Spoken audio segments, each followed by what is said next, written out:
Thanks for tuning in to Minds of Tomorrow. I'm your host, Luis Acevedo, and with me today I have Jordan Winters. He is the owner and operator of Winters Grass Farms, which has started Bear Trail Beef.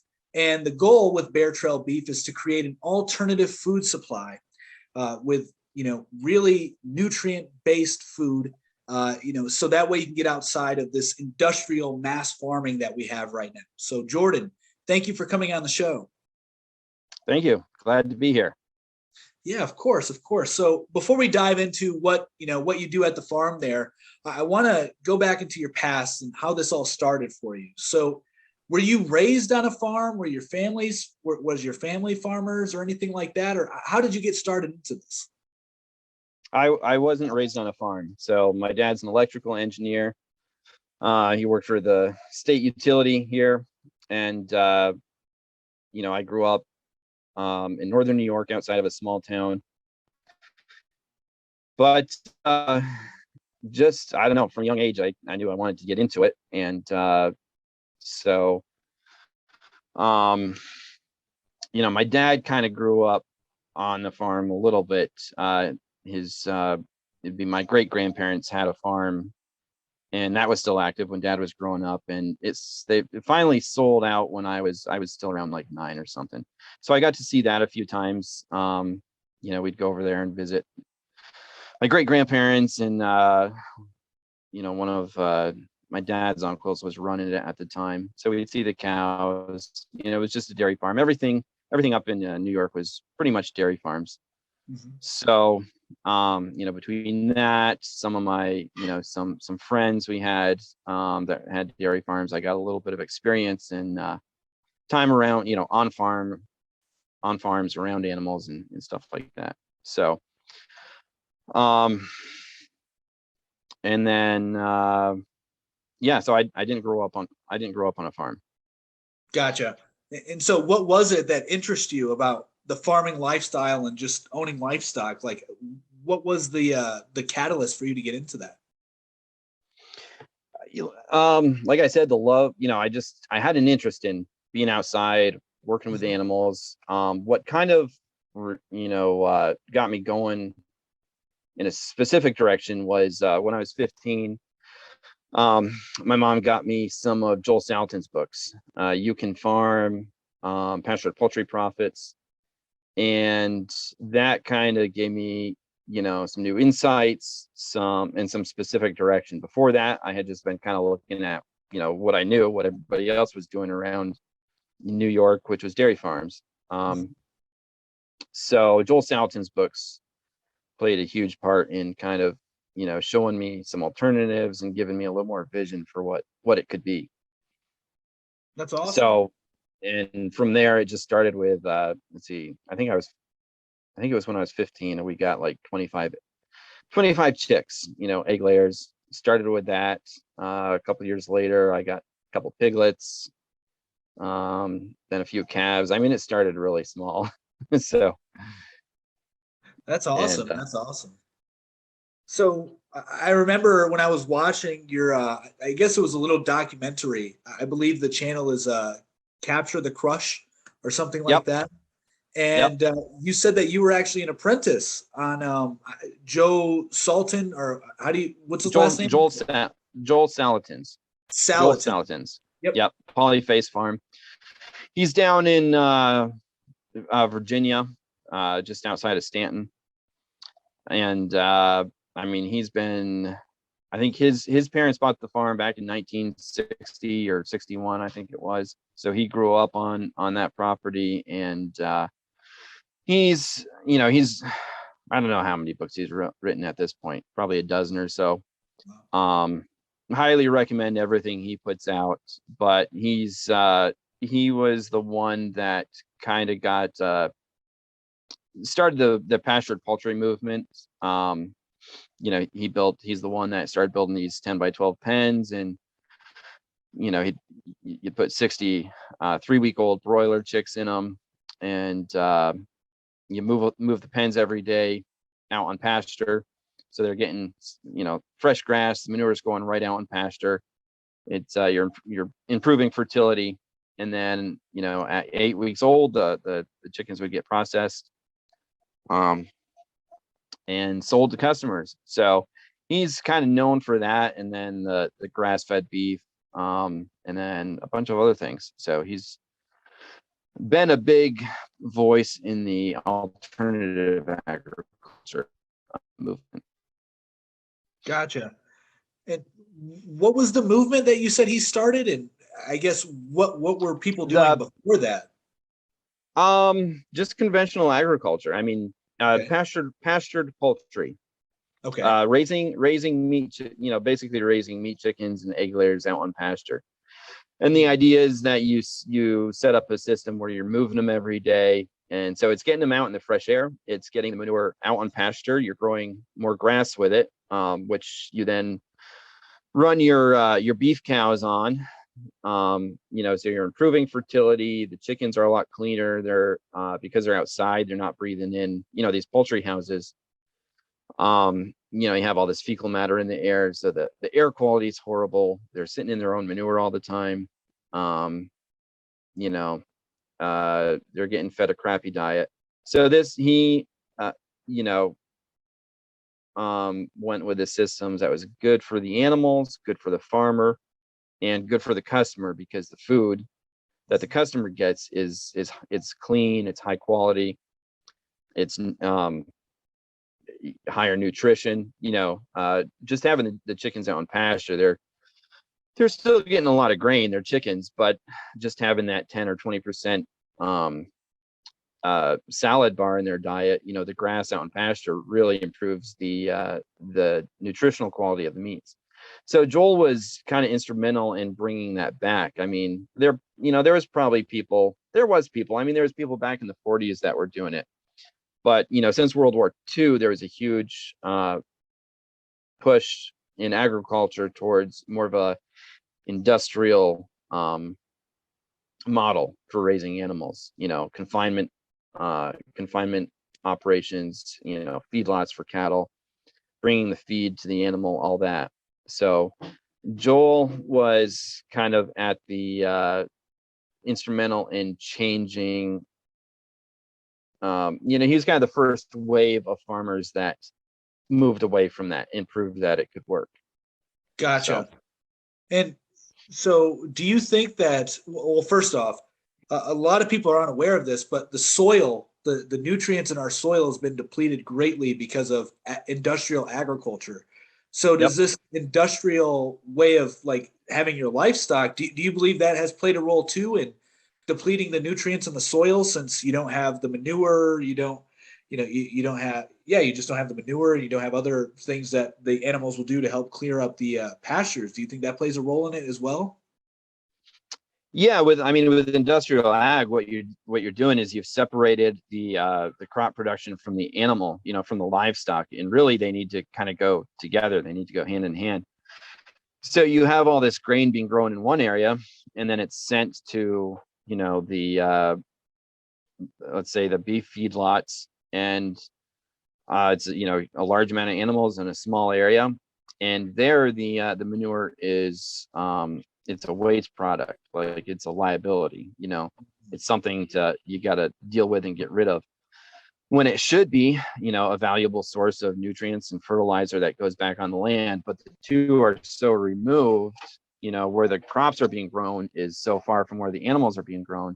And this isn't generalities. This is like what it's not the case all the time, but in general, you have your beef feedlots, in one area, and then you have the corn belt where all the grain's being grown, and they're the grain's getting rail freighted to the feedlots, and that's the system. That's the way agriculture has moved. And so you have a huge depletion of nutrients in the soils where the grains are being grown, and then too many nutrients where the livestock are being raised, whether it be feedlots or poultry houses or whatever.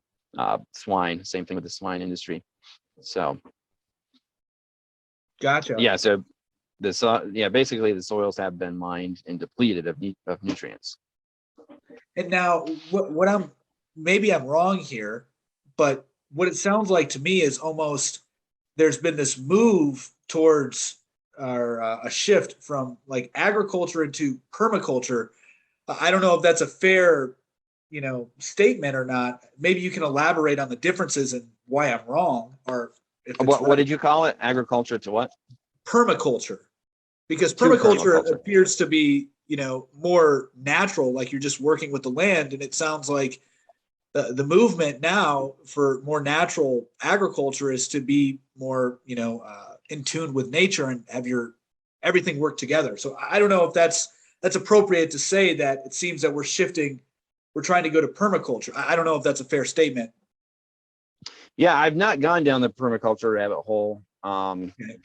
although it comes up a lot.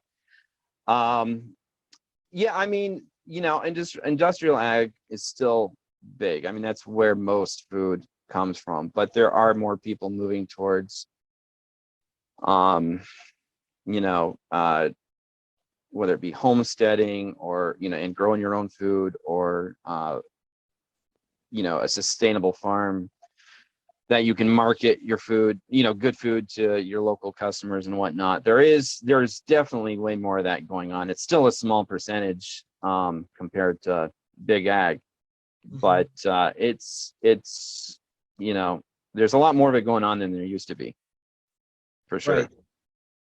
Right, which is definitely a good thing, and especially during the 2020, whatever you want to call it, that took place there in 2020. Yes. It's Yep. still sort of around here right now. Like the local farm I go to. At first, we started getting herd shares. We got 2 gallons of milk for the Yep. herd share, and when I met the farmers who owned it, the family that owns it, they were telling us that business has really started booming after everything happened in 2020 for them. And from what I understand, a similar thing has happened to you in Yep. your farm. So could you go into that a little bit, like how the farm started and where it's at now? Yeah. So,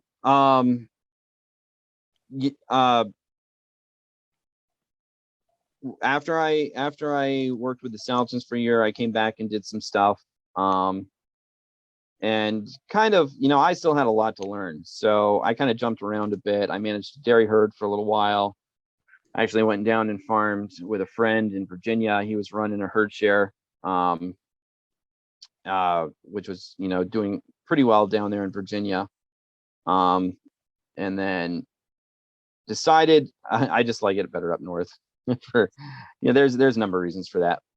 Um, but I met my wife down in Virginia. We got married and came back up to New York and started, doing something up here. And it was doing okay for a while. And then around 2000, let's see, I mean, 2019, even 2018, but especially 2019 just seemed like a slow year. You could tell people were getting used to, there was just so much more organic food in the grocery stores, and it was more convenient. And I was hearing the same thing from a lot of other farmers too, doing the same thing, doing what I was doing. And we were actually in 2019, we had kind of decided that we were just going to focus on homesteading and, sell to maybe a few select customers, but not really push it. Um, if people didn't really want it, that's fine. We were just going to do our own thing. And well, then 2020 hit and all that changed. So, there was a lot of panic. Um, and so far it's that momentum has held up.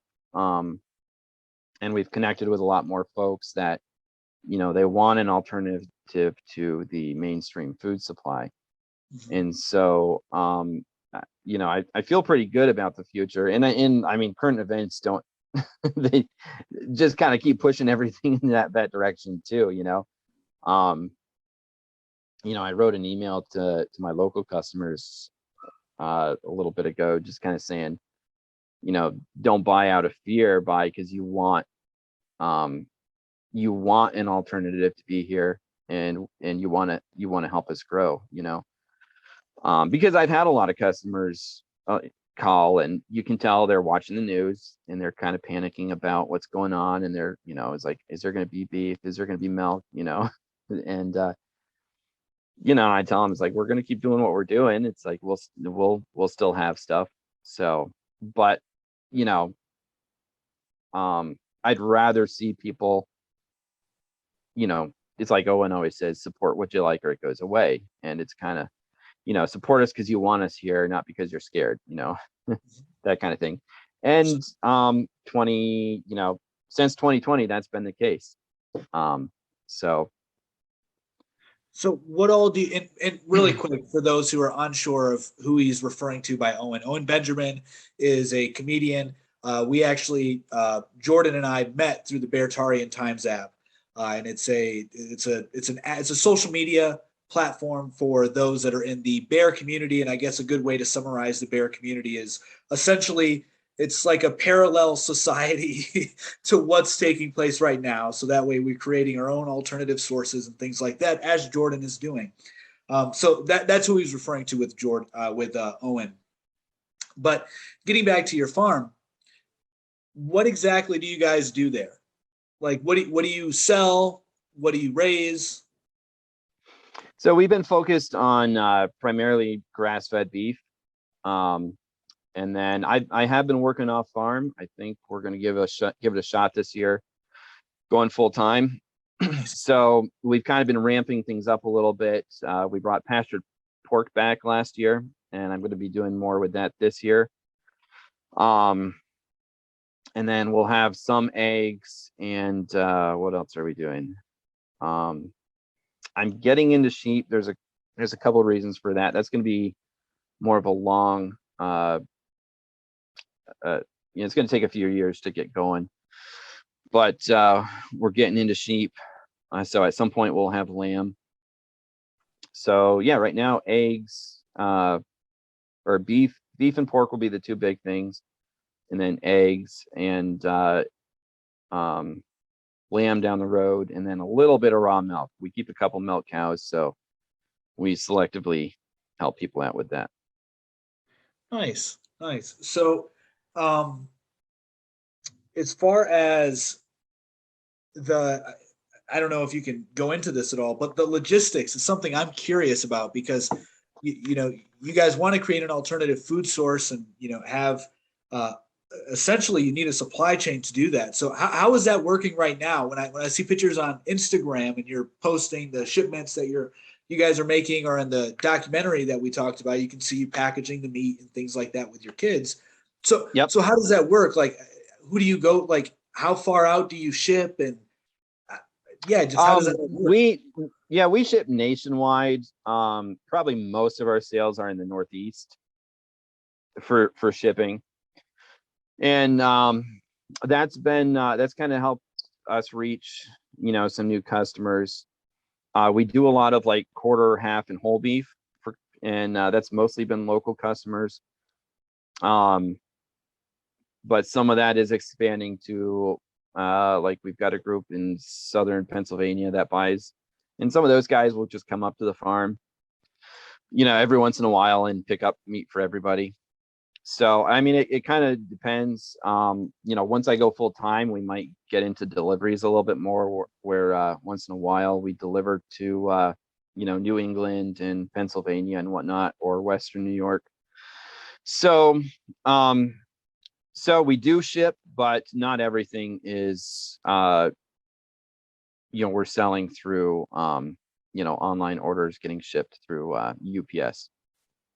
Gotcha. So, okay, if that makes sense. So, yep, it does. But it kind of opened up, and a lot of people, some of our customers were ordering from Butcher Box, and so they saw me get into it and started buying from me instead. So we're taking care of customers like that, and they were buying online anyways and getting it shipped to them. So we're doing that now. So nice. So I'm taking it your family's really involved as well in helping you, get the farm up and getting shipments out and raising the animals and all that stuff. Yeah. I mean, my wife is pretty busy with the kids. We've got 3 kids, 6 and under. So, but the oldest boy is, he's getting big enough now where he's starting to be a bit of help. Nice. So, right now it's one of those things where, he comes along and he's still in the learning phase. And, but that's what sets him up for being real useful, a couple years from now. So, For sure. You got but yourself yeah, some they're free definitely involved. labor. Yeah. Nice. Yeah. Yep. Exactly. That's one of the good things about having kids. I joke about that with my wife a lot. I'm like, well, we got free labor, like they get older, they can start cleaning the house, they can start helping with stuff. You can, teach them to Yep. do what you do. So that's awesome. That's really and they cool. and they love it. They really develop. I mean, we still have our moments where it's like, yeah, you got to clean up the house, you guys made the mess. Nobody Right. wants to do it, but they really do learn to work and love working, which is something that is missing for a lot of kids. Right. My oldest boy loves going out and doing chores most of the time. So it's and they're not playing video games and watching TV all the time like a lot of kids are these days. True. So True. it's Speaking about that, do you think that there's going to be, maybe there already is like a big movement towards it that I'm unaware of, but as you said, you did an apprenticeship at this farm where you learned a lot of valuable skills and valuable knowledge. Do you foresee like those apprenticeships, you know, coming back in full effect? I'm not sure that they're gone, but just becoming more, predominant in the culture, especially as people try to find alternatives. like for farming specifically, or even just in like trades in general. Farming specifically. Yeah, I mean, it has. It's the South can still take on apprentices, and they always have way more applicants than they can take. I don't remember what they're up to now. If it's like 6 or 8 they'll take, but I mean they'll get like 1,000 applicants or something or more. Oh, I wow. don't know what it is these days, but so um yeah, I think it's there are people doing it. I think for the people, if you're a person that wants to do an apprenticeship, a lot of people are wary about doing it. The Sultans always told us that an apprentice would lose them money for the first 6 months and then make them money for the last 6 months, because it was a year-long apprenticeship. And a lot of people don't realize what it takes to train a person. And you know they just figure, I'm free labor, they'll make money off of me, it'll be a great deal. It takes a lot of effort to train. Like starting out, it's easier to do the job yourself than to teach the person to do it. You think farming is simple and whatnot, but there's really a lot that goes into it, and a lot you've got to be watching for and thinking ahead. So I think, the opportunities are there. Probably the reason that there aren't more opportunities is because a lot of people actually don't want to deal with training apprentices because Fair. of the work involved. So, but if you're somebody that wants to get into it, then you just got to realize what it,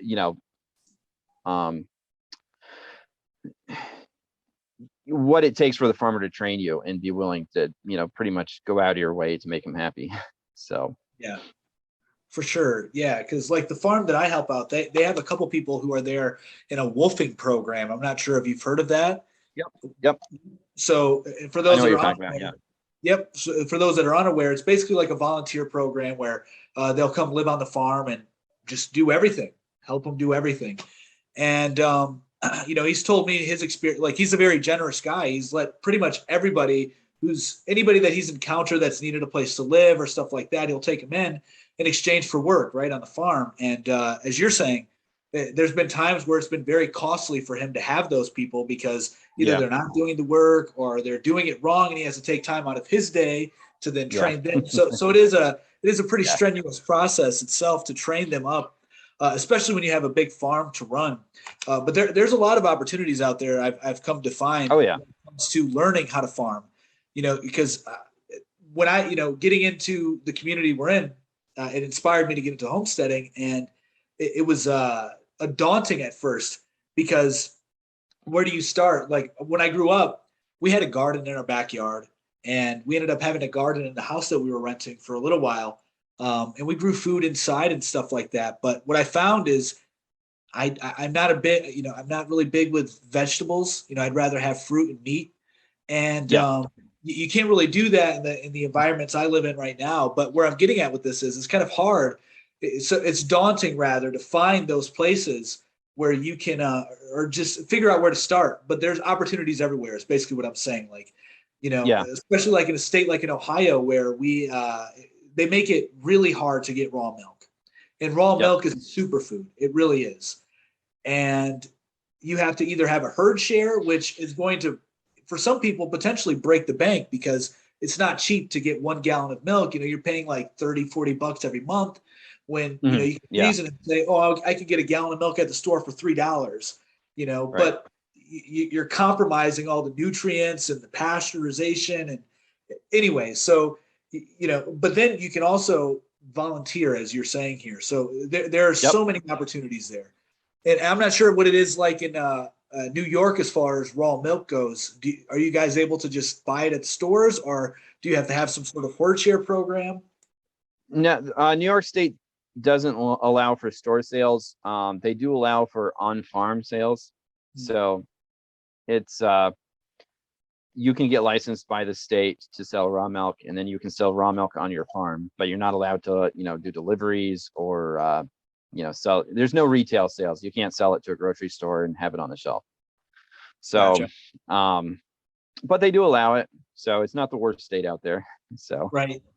Right. And um, it's actually inspiring how well you guys are doing when you're in New York, because when people, especially in the truth community, think of New York, they think of it as a cesspool of some, a hard place to live because of the corruption and just yeah, the insanity. But upstate New York is actually really beautiful, and a lot of yeah, farms. And, just hearing your story, reading, your website and all that stuff, it is inspiring because it shows you um, that you can achieve these things anywhere, really. yeah. I mean, up as far as like local farming goes, upstate New York has it's pretty good. There's when I hear about the problems people have in other states, for the most part, New York is pretty easy to work with. They gotta. There's a few things like down in Virginia. So the federal government has a 20,000 chicken exemption if you're processing your own birds, and then there's some. So Virginia, most farmers operate under that. That's a lot of meat chickens to raise in a year, 20,000 a year. Some states like New York cut that down to 1,000, and then from 1,000 you need a state certified facility. But it's not the hardest thing to get. There's a lot of you're gonna have to put a little bit of money into it, but a number of people have done it. So even things like that, it's pretty good. I've had like one run in with the state over something.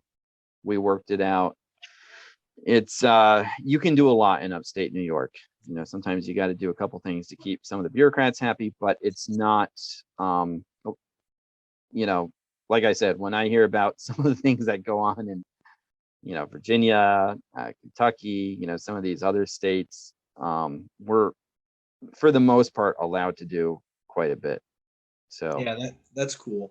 Yeah, like here in Ohio, there was a sting operation that took place at I don't know if sting operation is the right it word for it. happens. Yeah, it Yeah, does like happen sometimes. yeah, at an Amish farm, nonetheless. Like out of all the places, an Amish farm, they got in trouble because they sold raw milk to somebody who didn't have a herd share, and then they got dinged for it. And I guess they had to stop their operation or pay a big fine, something like that. It was pretty insane. Okay. And Yeah. it's wild to me, these laws for raw milk, because obviously there's no concern about the food that we consume if you just look at the back of back at the nutrients label. I mean, you go to Yeah. McDonald's, like are everywhere. You can, and I'm not dogging McDonald's. I eat McDonald's, but I'm just saying that it's just kind of ironic that it makes you wonder why are these foods harder to get, you know? Yeah, I mean, they don't want, yeah, it's big corporations and state governments that kind of run the dairy industry. So they don't want the competition. They don't even want a hint of the competition. But some states, Virginia's been pretty lenient. Technically, Virginia raw milk's not allowed, but they've pretty much turned their back. They turn their away from everybody doing the herd shares down there. And so there's a lot of people doing pretty good sized herd shares in Virginia. So there's some states that are better than others. It just depends. But yeah, then there's some that, they get the SWAT team out, Yeah, if you do something wrong. It's happened. So yeah, and like right now, I know a lot of people are talking about the monopoly, especially in the beef industry. What do you have any thoughts on that, or have you been reading anything about that as far as like the prices of meat going up and all that? I've not been keeping up with it too Okay. much. What specifically, when you say monopoly, do you mean the Packers? Like Yeah, the yeah, like yeah, Tyson there's like food. four Yeah. Packers, I think, four Nash yeah, four Packers in the United States, four big Packers. Mhm. Um, I mean, if people want industrial food, that's the system. That's how it's going to be. Um, you know, Cow prices, I don't think are too high right now. If you're buying from a farmer, like if you were just to go buy a live animal, um, I think those prices. I haven't looked in a little while, but I think they're pretty normal, if not down at the moment. So, that's what happened when coronavirus hit. Is the big packers were having issues, and so meat was getting really expensive in the store, or even in some cases not being available. But then the prices being paid to the farmers was down.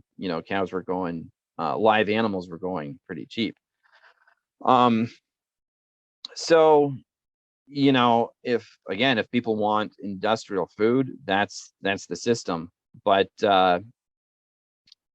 um, you know, if you don't want that, support a local farm. Our butcher, pretty much every small butcher during coronavirus was, and even now, was maxed out on what they could slaughter and process. So we need more small butchers, but we also need people to support those small butchers. So if people want the alternative to be there, they need to support it when times are good. When it's maybe more convenient to go to the grocery store, you still need to support. By supporting us, our customers are keeping a local butcher going, because we work with a local butcher to get our beef and pork processed, and they do a good job. So the busier we are, the busier the butcher is. And that's what it takes to have an alternative.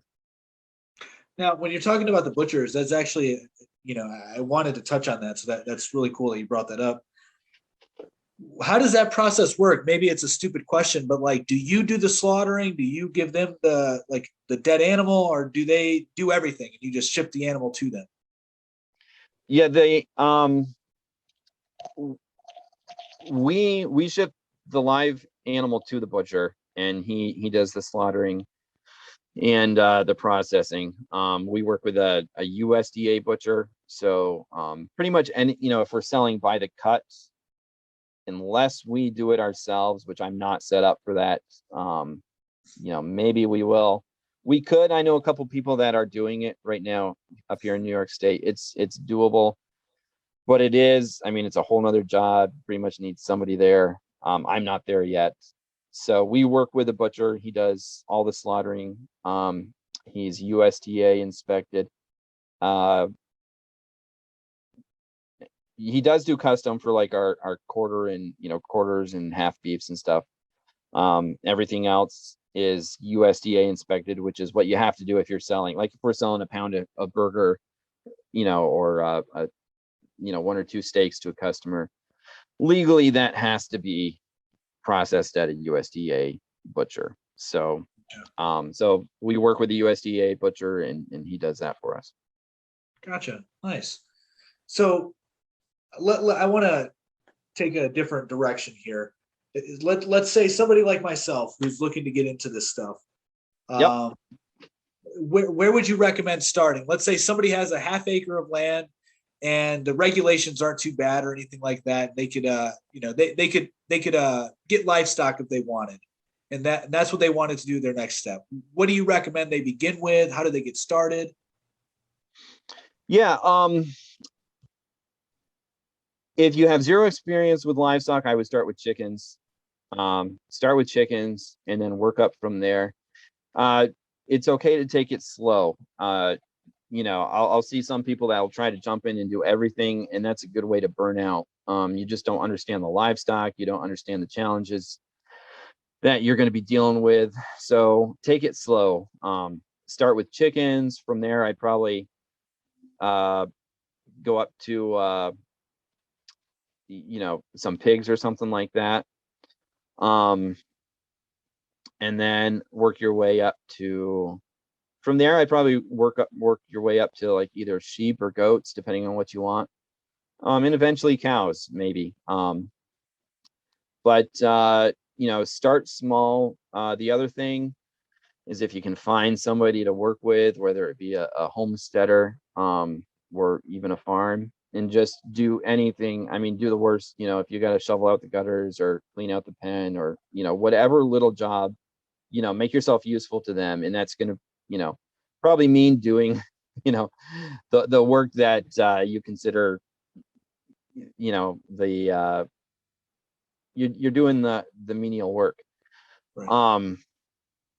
But you'll get some experience. You'll get to see how livestock behave. We've had a family that's been spending some time with us, and he's noticed that, when we're bringing the cows in, I know what the cows are going to do. I can read, where they're going to go. I know what their tendencies are. None of that makes sense to my friend, because he's not been around livestock. And so it's, and he's noticed that, but you'll only get that by being around livestock. So it does help if you can find a farmer or a homesteader to work with. You can see how they set things up. You can see how they handle the animals. You'll start to pick up, how the animals behave, what their tendencies are. So that is going to be very useful. But you can still learn it on your own. Just take it slow. There's a lot of videos on YouTube. You can learn a lot off of YouTube. But take it slow. Work on having a good setup. If you're getting into the bigger animals, fencing is important. You want to have good fencing. So take the time to, have some solid pens for like when animals arrive. Especially for sheep or cows and stuff like that. So nice. I mean, pretty straightforward. Just basically start slow, build your way up, and if you can find somebody like a mentor, essentially, that you can find a mentor. Yep. Lots of reading, lots of YouTube videos. Yeah, that's great. But like I said, fencing is a big one. If you get some cows, you want to know that those cows aren't going to run off on you, because it does happen once in a while. You got to be able to contain them when they arrive. So if you're a new person, make sure you've taken the time to put up some good fencing. Right. Yeah. The farmer that I help out, that's one of the advice. That's one of the pieces of advice he gave me. He was like, before you even get your land, watch a YouTube video on how to build a fence. Watch a YouTube video on how to build these things. That way, at least you have it in theory. You know it in theory, and then you can actually apply the practical knowledge when the time comes. But just having that, knowledge is valuable too. Even if you're not going to build a fence tomorrow or anything, just learning how to do that stuff in preparation is very important. Yeah, and a good person for that one I really like is Greg Judy. He has a YouTube channel. I think he's farming like 1,500 acres in Missouri, both cows and sheep. And he's got a lot of videos on. He does mostly high tensile, uh, well, pretty much all high tensile for your perimeter fences, and he's got some really good videos on that. What's high tensile? High tensile fencing is so for a perimeter fence, usually it's either high tensile or woven wire. Woven wire is kind of like a mesh. It's more of a physical barrier, and it's like a woven wire mesh with, they'll run a barbed wire over on top of that that keeps the animals from like putting their necks over and crushing the woven wire. It's a very solid fence. It's also a very expensive fence. High tensile is electric. It's a 12.5 gauge high tensile wire, and you'll put in your posts, and you'll run, depending on what you want. If it's an interior fence, you can run 1 strand. If it's a perimeter fence, you'll want to do like four or 5 or 6 strands, depending on the situation. And it's much more affordable. But it's electrified too. So it's an electric fence versus a like a physical woven wire.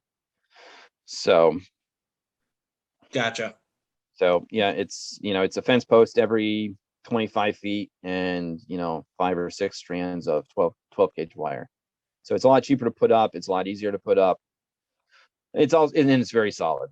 So And you said the guy's name is Greg Judy. Greg Judy. Yep. Okay. He's in Missouri. Yep. He's been doing it a long time. He's got some great stuff. Nice. Now, just out of curiosity, I know that you're just getting started. Like this is becoming bigger and bigger and bigger, your farm. But do you foresee yourself in the future maybe offering apprenticeships as well, or doing some wolfing programs as your farm gets bigger and you need, more hands on deck? Yeah, I can see it happening. I can see it happening. So this summer I got a younger brother that's probably going to be working with me. So, we're going to dabble with it a little bit, and I'm definitely open to the idea. So good deal. We'll see. I'm not at that point yet, but it could happen. Right. Yes. Yeah, I imagine it's quite some time away before something like that would take place. And from what I understand, you have 50 acres of farm right now, right? 50 acres of land. Yep. Do you plan on getting more land and expanding out? Is that the goal? Yeah, I'd like to. I'm kind of I'm looking at some options right now. So nice. So right now the focus at the moment is to maximize what we have, just to use it as effectively and efficiently as we can. So that's why we're doing the pigs, the sheep, but I am looking at some options for, and the farm I'm on right now, we just lease, we don't own it. Okay. So I'm looking at other options for leasing some more land.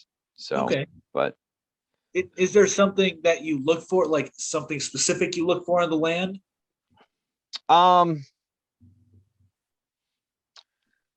Yeah, I mean, when you're starting out, the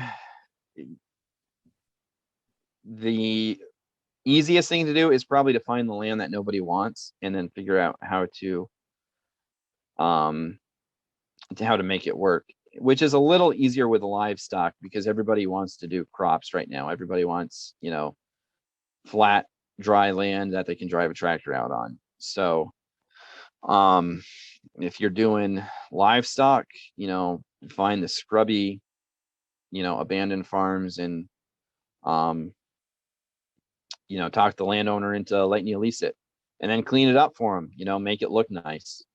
Get like a 10-year contract, and make the land better. So that's my goal. So because a lot of the land around me is cropped. There's some, a couple big dairy farms around. but they like the land that you can get the big tractors out on. So I'm looking at the land that they can't use. So that's what I look for, which Nice. is part of the reason I'm getting into sheep is because sheep are kind of like a cross between goats and cows.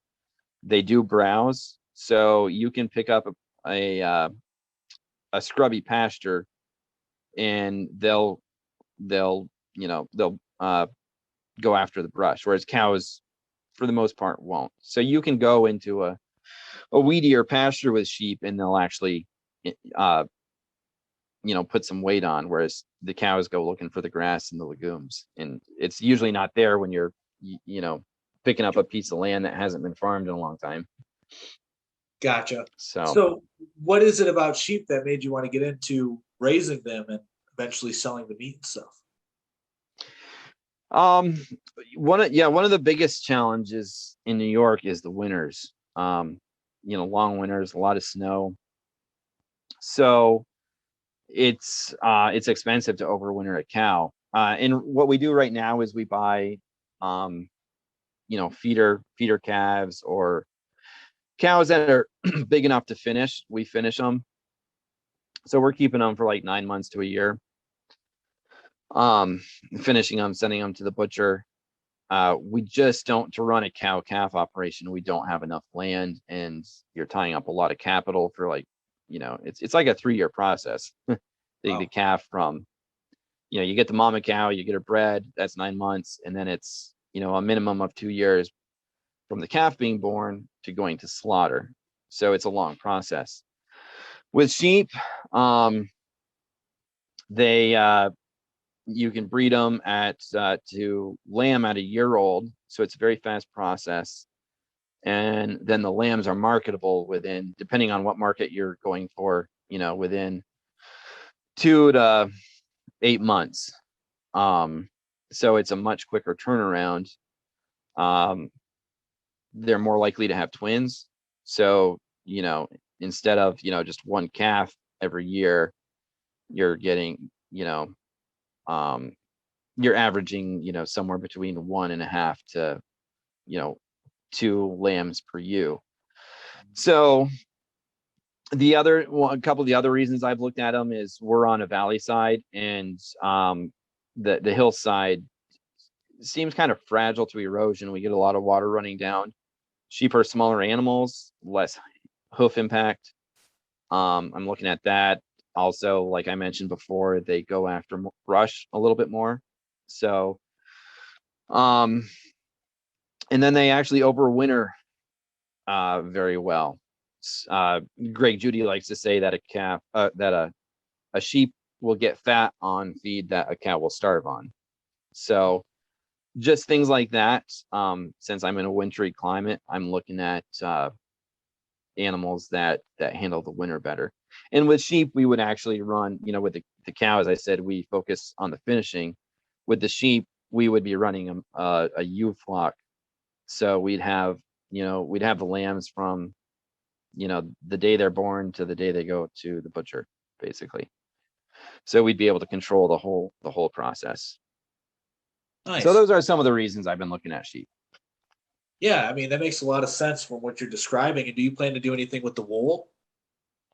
Possibly. I mean, who knows? The way things are going right now, there's not a lot of market for wool, not Okay. conventionally anyway. So you have to, any market you have to develop. So right now, we're just going to be raising hair sheep. Hair sheep shed their hair. It's not wool, I guess. So we don't really have to worry about that.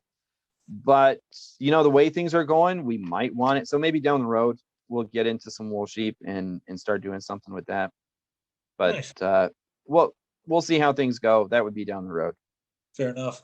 Yeah, I had no clue that there were sheep that didn't have wool. That's news to me. Yep. They shed it every spring. So Okay. Nice. there's a Well, few like that. that's good to know. That's good to know. Yeah, like I didn't realize that there were a variety of cows either until recently. Like that, a lot of this stuff is absolutely new to me, and so learning about it makes sense though because there's different kind of dogs, there's different kind of cats, so it would make Oh sense yeah. to kind of Yep. other livestock out there. So, but Jordan, I really do appreciate you coming on the show. It's been a pleasure speaking with you. Where can people find you and, maybe order some food from you? Sure. Yeah. Right now, I'm on Instagram, Mohawk Farmer. Beartrailbeef.com is my ordering website. You can find me there. And or the Beartaria Times app. I'm on there as well, Mohawk Farmer. So those are probably the three best places right now. Good deal. Good deal. Well, once again, man, I really do appreciate you coming on the show. Sharing your knowledge, sharing your background with us. It's been a pleasure. Oh, you bet. My pleasure. I appreciate you having me on. This was fun.